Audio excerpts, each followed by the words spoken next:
The ERi-TV news broadcast crew and I, Dalit Sahai, are now ready for your daily news briefing at 10:30 local time. First, let us catch up with the major headlines. Minister Usman Saleh provides briefings to diplomatic community. Programs for supporting families of martyrs continues in our subzone. Afghan Taliban launched strikes in border with Pakistan as tensions escalate. And Switzerland returns looted African artifacts.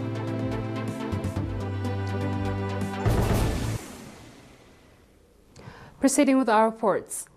Mr. Usman Saleh, Minister of Foreign Affairs, provided a briefing to ambassadors and members of diplomatic community stationed in Eritrea today, 1st July, regarding the demeaning reports of special rapporteurs of the Human Rights Council in Eritrea.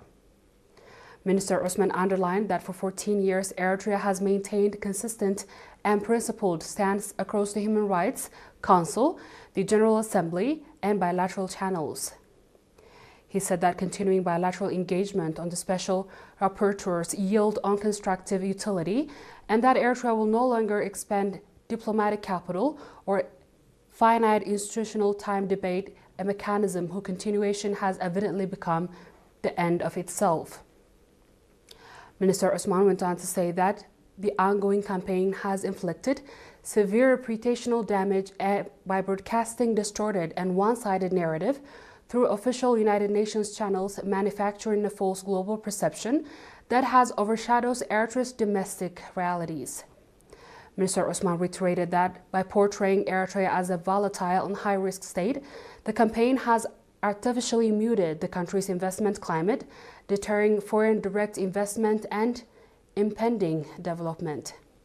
Noting that Human Rights Council consumed its time and resources over an artificial mandate, Minister Usman said that it has directed substantial financial and institutional resources into the field of mechanism. Minister Usman underlined that Eritrea remains steadfastly committed to interactions anchored on beliefs of sovereign equality, mutual respect, non-interference, and genuine cooperation. The participants noting that such conciliation will have significant contribution in creating a correct understanding urge for their continuity.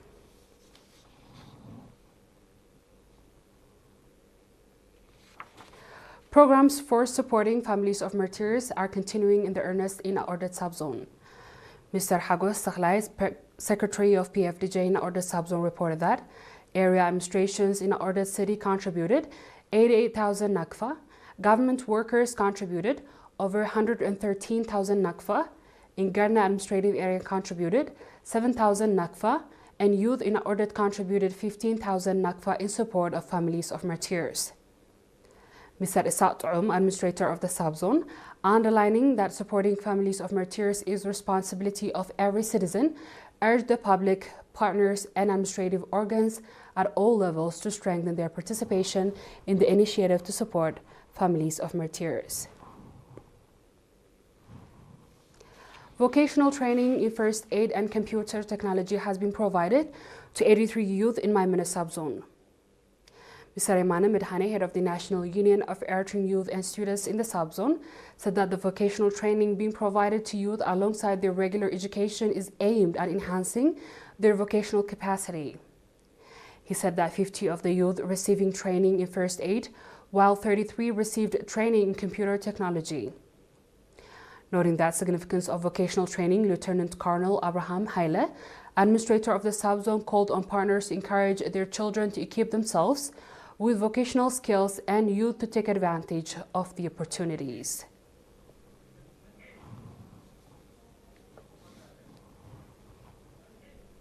Straight ahead is our international news after a short break.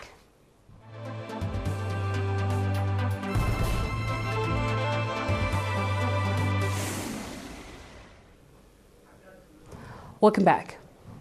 Afghanistan's Taliban said that they have carried out strikes on targets along the border with Pakistan, injuring several people in Pakistan's southwestern Balochistan province. Pakistan's military said it had shot down 4 fundamental drones and warned any further provocations would receive befitting response. The strike came after Pakistan launched its own airstrike on Afghanistan on Sunday, killing 28 civilians according to the UN. Tensions have reunited the region after months of relative calm. The two countries have agreed to cease fire in October, following weeks of deadly clashes.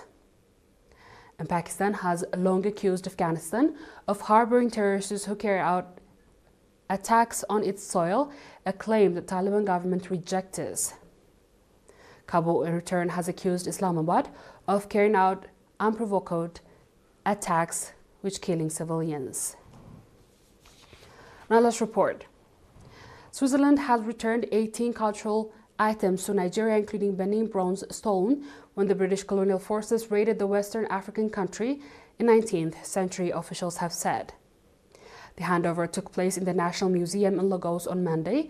The Nigerian Cultural Ministry Hannatu Musa Masuwa and Swiss Federal Consul Elizabeth Bium also signed a bilateral agreement regulating the import, export, and return of cultural property. The agreement set out to be the procedure of compensation of illegal import cultural items and cooperation against illicit trafficking, according to the Swiss government. They were among the thousands of cultural and ceremonial artifacts looted by British troops from the Royal Palace of the Kingdom of Benin in present-day Nigeria in 1897, according to authorities. Dear viewers, we've come to the end of tonight's news. Let's have a quick recap of the headlines.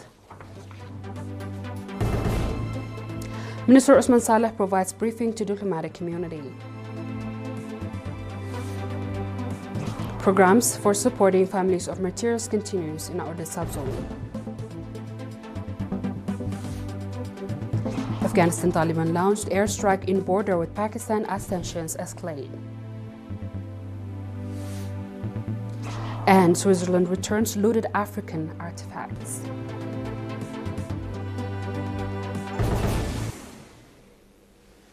That was the news from ERi-TV studios. This has been Delit Sahara reporting. Thanks for watching and have a good night.